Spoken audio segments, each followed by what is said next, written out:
Early 2 years to the day that the Maryland football team last played at Ohio State, the differences are noticeable. Calm has replaced chaos, with a brighter future seemingly coming into focus under second-year coach DJ Durkin. Though the Terps go into Columbus as 31-point underdogs to the number 10 Buckeyes, they see Saturday's game through much clearer lenses. Junior running back Ty Johnson remembers the turmoil surrounding the job status of former coach Randy Edsall in 2015 and some short-lived success on his first visit to the Horseshoe. "It was a great environment. I was blessed to be there," Johnson said this week.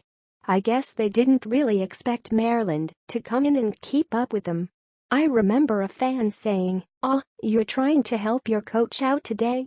I was like, 'Yeah, sure.'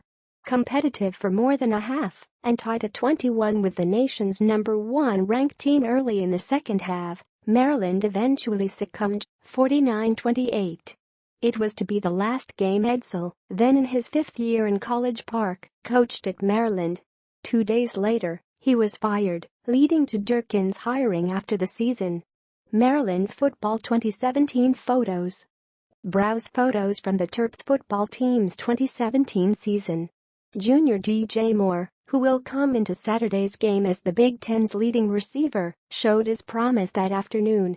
Moore, who like Johnson was a true freshman, quieted the announced crowd of 107,869 with a 52-yard touchdown catch from Perry Hills on Maryland's first possession to help the Terps take a 7-0 lead.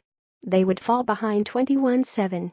"I remember the crowd was loud when we came out, and then I think it was tied early in the third quarter," Moore recalled this week. "It was an exciting feeling, just to go out there and compete like we did." Moore doesn't remember much about the mood in the post-game locker room. "I just remember being sad that we lost," Moore said. The atmosphere surrounding the team that returns to Columbus on Saturday has changed and seems different than even last year, when the Terps were handed an embarrassing 62-3 defeat at Maryland Stadium. Maryland kicker Darmstadter puts off real world for a chance at boyhood bowl dream. Last year's game, which began with news that freshman running back Lorenzo Harrison III had been suspended indefinitely, has not even been mentioned this week, according to Durkin. "We don't even talk about that," Durkin said Thursday on a teleconference with local reporters. "It hasn't been referenced in that way. They're a totally different team. We're a totally different team. It's a new season." That was a year ago. Having won both of its road games this season despite being double-digit underdogs, including last week's Big Ten opener at Minnesota, Maryland, 3-1, is a much deeper, athletic, and confident team. "I definitely think as a team, with the type of coaching we have and the confidence level, we're much further along," Durkin said. The win over the Golden Gophers also showed they are more resilient, coming a week after the Terps lost their second starting quarterback, freshman Cassim Hill, early in a blowout defeat at home to Central Florida. Sophomore Max Vortenschlager, who became Maryland's third starting quarterback this season, threw 2 touchdowns in the 31-24 win over the Golden Gophers and will make his second straight start Saturday. "That's part of the learning you face during the season. You got to bounce back from a good win just the same as a bad loss," Durkin said. "I think they can both affect you the same if you let it happen," said Johnson. "I think the experience that's gone through the roof. We get more and more talent every year. Just playing this team last year and being around the Big Ten, you just get a feel of how things are and know what to expect." Asked this week if this is the kind of game that can show how much Maryland has closed the gap with the top teams in the Big Ten East, 4 of which rank in the top 10 in the country, offensive coordinator Walt Bell said the opponent is not important. Maryland football tries to find balance using and stopping tight ends. "We just want to be better every day," Bell said. "That's very cliché. Continuous improvement, that's what we want to see every day. Regardless of whether we're playing Ohio State or Towson or Michigan or a 1AA school, we want to be as good as we can possibly be every time that we get off the bus."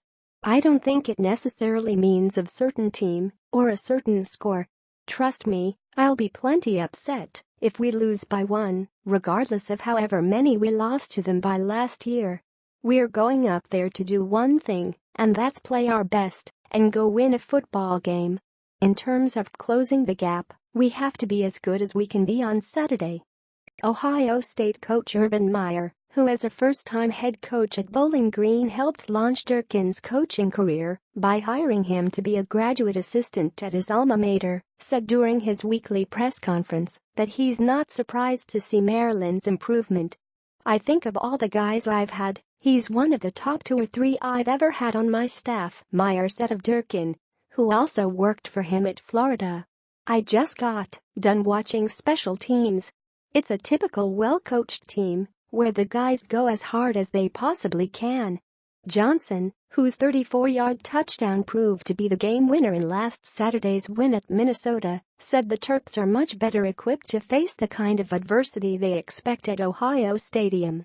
"When we have adversity, we're going to have to take it on the chin and just keep playing," said Johnson, who was held to 21 yards on 8 carries by the Buckeyes a year ago.